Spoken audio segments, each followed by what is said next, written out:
Welcome back. You're watching Big Deal and we have with us GOPAL, JAIN and SAIONTON BASU. There has been a lot of back and forth. In fact, the regulators, the RBI had taken this particular matter to the finance ministry, and that's what I hear at least twice. And the government did not use their discretionary power to give this award to Docomo. So that has really been also a big issue.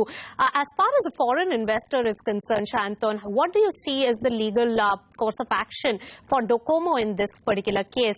It's Delhi High Court, Supreme Court. So finally, it's an Indian court taking all the action and finally giving the verdict. Outside of the Indian judiciary, there might be a recourse to an investor dispute settlement mechanism under the SEPA between India and Japan. That is a point number one.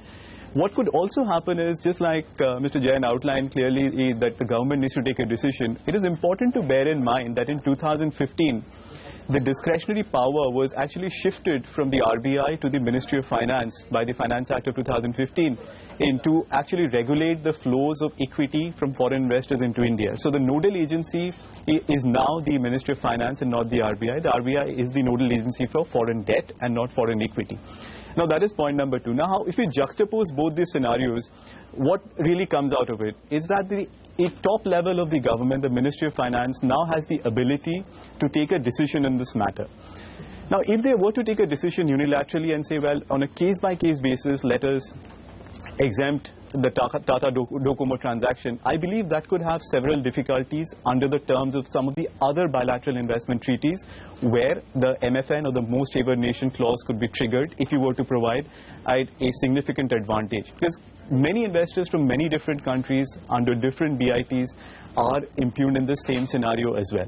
Just like the Press Note 18, Press Note 1 issue was laid to rest by entailing retrospective justice, this is one area which is fit for a review in totality, because there's been a fair amount of grey area, policy flip-flops, jurisdictional turf wars. So this is a fit case to do that, and if that is done in a fairly fair time frame, it could avoid a SEPA dispute coming up under the India-Japan SEPA. Oh yes, SAIONTON, you raised an important point about that put call and the retrospective word that has become the most hated word for the foreign investors coming to India, and grandfathering probably is the safe haven now they are looking for. In the taxation, of course, we've seen some bit of it. GOPAL, Jain, come in on this. Do you think a grandfathering of some of the regulations is also required? Because Tata and Docomo went into this contract way before RBI came in with the new fresh guidelines on put call and barred the exit at 50% of the investments that Docomo had made. So in this particular case, a grandfathering could be something to be looked at. I think, like you said, one has to have sufficient flexibility to meet changing situations. Whether grandfathering, which is applied on the taxation side, is extended on the regulatory side, that's really for the government to decide. But I think the key thing here is they really need to have a clear think or a relook at the whole thing, because as part of your ease of business, you must have complete policy and regulatory clarity.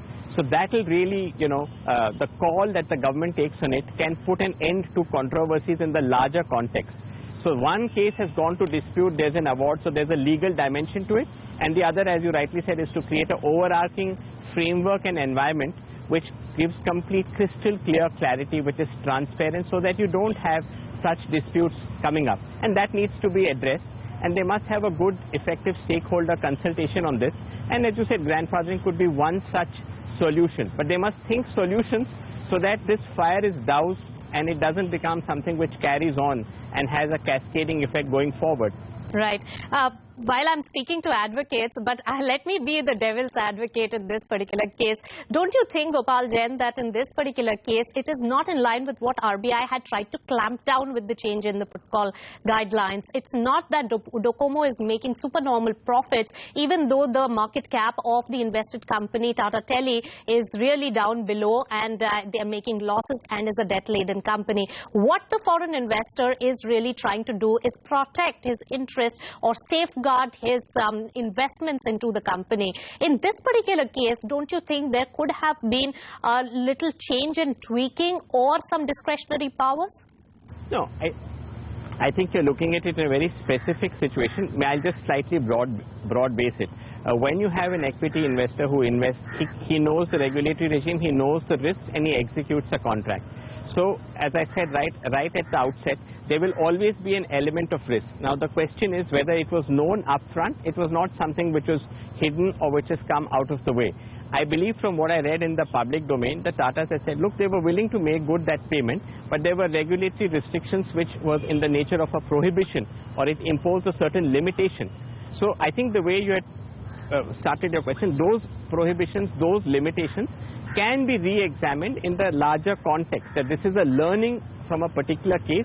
How do you take the learning forward and have a sort of easier roadmap so that these issues don't come up? But I think discretion in India is something I always look with great suspicion, because that can really be like a googly. You can go it any which way. So if their regime had laid down a particular procedure, a particular stipulation, as long as it's there, it must be fully adhered to. Of course, this is a dynamic process and an evolving process, and you can change it going forward. But I think this word of discretion and retrospectivity is something we should stay clear of, because that, I think, will cause more concern and more damage. But a solution-oriented approach which creates a level playing field for stakeholders is what really the government and the regulator should do in tandem. All right, we'll slip into a short breather on the show, but remember that many other investors and foreign investors have contractual agreements in India, and many of them would be looking up to this particular case as a precedent for their own put-call issue as well. We will break it down for you right after this short break.